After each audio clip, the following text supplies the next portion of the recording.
இன்னைக்கு நாம ஒரு மிகச்சிறப்பான கவிதை ஆய்வை பத்தி பேச போறோம். பால் ஆண்ட்ரோமெடா எழுதின ஒரு தாயோட ஈடு இணையற்ற தியாகத்தை சொல்ற ஒரு ஆழமான கவிதையை தான் நாம இப்போ அலச போறோம். இது வெறும் வார்த்தைகள் இல்லைங்க, ஒவ்வொரு மனுஷனோட உயிரோட்டமான பயணம்னு கூட சொல்லலாம். இந்த கவிதையில ஒவ்வொரு வரியிலையும் என்னென்ன அர்த்தங்கள் புதஞ்சிருக்குன்னு நாம விரிவா பார்க்கலாம். தயாரா இருக்கீங்களா? வாங்க நேரா விஷயத்துக்குள்ள போயிடலாம். என் வாழ்வில் பாதைக்கு தடை தாண்டி உன் இடை சுமந்து கலங்கரை விளக்காகினாய். கவிதையோட ஆரம்பமே நம்மள எவ்ளோ ஆழமா சிந்திக்க வைக்குது பாருங்க. ஒரு குழந்தையோட வாழ்க்கை பயணம் எப்படி ஆரம்பிக்குது? ஒரு தாய் தன் குழந்தையை இடுப்புல சுமக்கிறதுங்கிறது சும்மா ஒரு உடல் ரீதியான விஷயம் மட்டும் இல்ல, அது ஒரு மிகப்பெரிய வாழ்நாள் முழுமைக்குமான பொறுப்போட ஆரம்பம். நம்ம எல்லாரோட தொடக்கத்தையும் இந்த ஒற்றை வரி எவ்ளோ அழகா நம்ம கண்முன்னாடி நிறுத்தது இல்லையா? முதல் பகுதி வழிகாட்டும் கலங்கரை விளக்கம். ஒரு தாய் தன் குழந்தைக்கு கொடுக்கிற முதல் அரண் இதுதான். இதுல கொஞ்சம் மேலோட்டமா பாத்தீங்கன்னா, உன் இடை சுமந்து அப்படிங்கிறது குழந்தைய இடுப்புல தூக்கி சுமக்கிற ஒரு நேரடி செயல். ஆனா இதோட உண்மையான தத்துவார்த்த அர்த்தம் என்னன்னு யோசிச்சிருக்கீங்களா?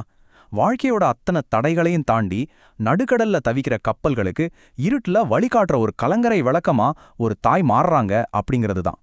சாதாரணமா இடுப்புல சுமக்கிற அந்த ஆரம்பகட்ட செயல் எப்படி ஒரு வாழ்நாள் வழிகாட்டுதலா மாறுதுன்னு இது ரொம்ப அற்புதமா விளக்குது. இரண்டாவது பகுதி அறிவும் மொழியும்.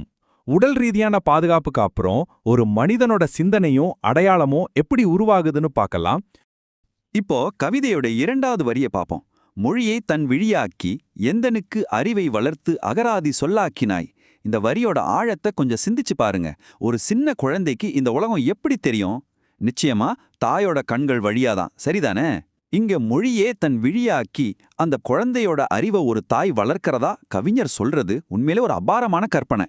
இதுல அந்த அகராதி சொல்லாக்கினாய் அப்படிங்கிற வார்த்தைகளை மட்டும் தனியா பிரிச்சு பாருங்களேன். ஒரு அகராதியில, அதாவது டிக்ஷனரியில இருக்கிற ஒவ்வொரு சொல்லுக்கும் ஒரு தனித்துவமான அர்த்தம் இருக்கும், ஒரு மதிப்பு இருக்கும்.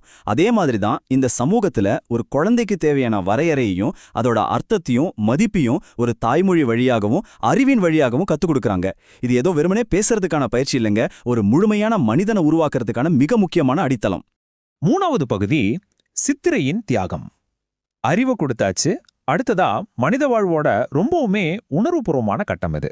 சித்திரை மாதத்தில் உன் நித்திரை விட்டு பத்திரமாய் என் கனவுகளை முத்திரையிட்டு நனவாக்கினாய். இந்த வரிய படிக்கும்போதே அந்த ஓசை நயம் எப்படி இருக்குன்னு உங்களால உணர முடியுதா? சித்திரை அப்புறம் நித்திரை, இந்த ரெண்டு வார்த்தைகளும் எப்படி ஒன்னோடு ஒன்னு பிணைஞ்சு ஒரு சூப்பரான லயத்தை உருவாக்குது பாருங்க. தன் குழந்தையோட கனவுகள் நனவாகணும் அப்படிங்கிறதுக்காக தன் உறக்கத்தை, அதாவது தன் நித்திரையை ஒரு தாய் எப்படி தியாகம் செய்றாங்கன்னு இந்த வரி ரொம்ப ஆழமா பதிவு செய்யுது.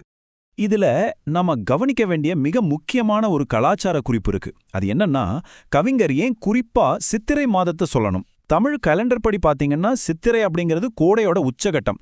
கடுமையான வெயிலும் புழுக்கமும் நிறைஞ்ச அந்த சுட்டரிக்கிற காலத்துல கூட தன் குழந்தையோட நிம்மதியான தூக்கத்துக்காகவும் எதிர்கால கனவுகளுக்காகவும் விழித்திருக்கிற தாயோட தியாகத்தை இந்த ஒற்றை வார்த்தை பல மடங்கு உயர்த்தி காட்டுது. அந்த சூழ்நிலையோட கடுமையை புரிஞ்சுகிட்டா இந்த தியாகத்தோட வீரியம் நமக்கு ஈஸியா விளங்கிடும். நான்காவது பகுதி உயிரான ஊட்டம். பூமியில நடக்கிற தியாகங்கள்ல இருந்து இப்போ கவிதை ஒரு ஆழமான ஆன்மீக பரிமாணத்துக்கு மாறுது. கவிதையோட 4வது வரிக்கு வருவோம்.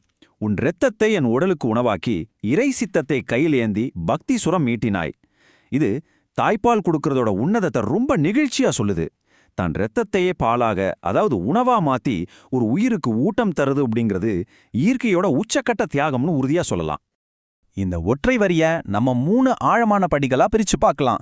முதலாவது உடல் ரீதியான ஊட்டம், அதாவது தன் இரத்தத்தையே உடலுக்கான உணவா மாத்துறது.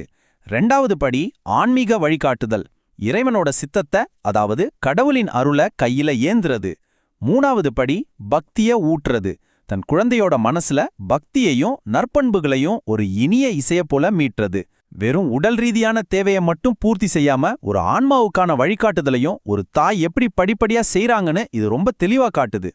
சரி, இறுதி பகுதிக்கு போறதுக்கு முன்னாடி இதுவரைக்கும் நம்ம கடந்து வந்த இந்த பயணத்தை ஒரு தடவை திரும்பி பார்ப்போம். ஒரு தாயோட பயணம் எவ்ளோ பன்முகத்தன்மை கொண்டதை பாருங்க.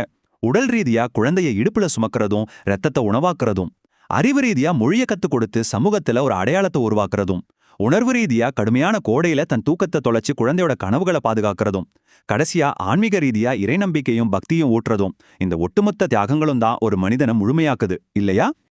5வது மற்றும் இறுதி பகுதி களங்கமில்லா உறவு. இவ்வளவு தியாகங்களுக்கு பிறகு அந்த உறவு எப்படி மலருதுன்னு பாப்போம். பால் ஆண்ட்ரோமெடா கவிதையோட நிறைவு வரி இதுதான். கரைகளை களைகளோடு ஒளித்துக் கட்டி கனிவாக இதயத்தோடு களங்கமில்லா உறவுக்கு வித்திட்டாய். மனித வாழ்க்கையில ஏற்படுற கரைகளையும் தேவையற்ற களைகளையும் ஒரு தாய் எப்படி கையாளுவாங்கன்னு இந்த வரி ரொம்ப அழகா சொல்லுது. வெறும் தவறுகளை சுட்டிக்காட்டி திருத்துறது மட்டும் இல்லாம நெஞ்சார நேசிச்சு ஒரு தூய்மையான உறவை எப்படி கட்டமைக்கிறாங்கன்னு கவிஞர் ரொம்ப அற்புதமா பதிவு பண்ணியிருக்காரு. இங்க ஒரு சிறப்பான சமநிலையை நீங்க கவனிக்கணும்.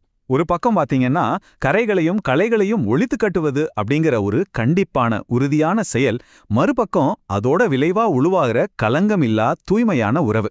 ஒரு விவசாயி எப்படி களைகளை நீக்கி பயிரை பாதுகாப்பாரோ அதே மாதிரி தன் குழந்தையிடம் இருக்கிற குறைகளை நீக்கி ஒரு தூய்மையான வலிமையான அன்பான உறவை ஒரு தாய் தன் கனிவான இதயத்தால உருவாக்குறாங்க. கண்டிப்பும் கனிவும் கலந்த இதுதாங்க அந்த உறவோட மகத்தான வெற்றியே. ஒரு தாய் தன் பிள்ளைக்காக செய்யற எண்ணற்ற தியாகங்களை இன்னைக்கு நாம விரிவா பார்த்தோம். இப்போ உங்களை நோக்கி ஒரு கேள்வி. உங்க வாழ்வுல தடைகளை தாண்டி ஒளியேற்றின அந்த கலங்கர விளக்கம் யார்? இந்த கவிதையை சிந்திக்கிற இதே வேளையில உங்க வாழ்வோட அந்த கலங்கர விளக்கத்தை சற்று நினைச்சு பாருங்க. அவங்களுக்கு உங்க அன்பையும் நன்றியும் தெரிவிங்க. இந்த அலசல் உங்களுக்கு ரொம்பவே பிடிச்சிருக்கும்னு நம்புறேன். மீண்டும் ஒரு மிக சிறப்பான பதிவுல சந்திக்கலாம்.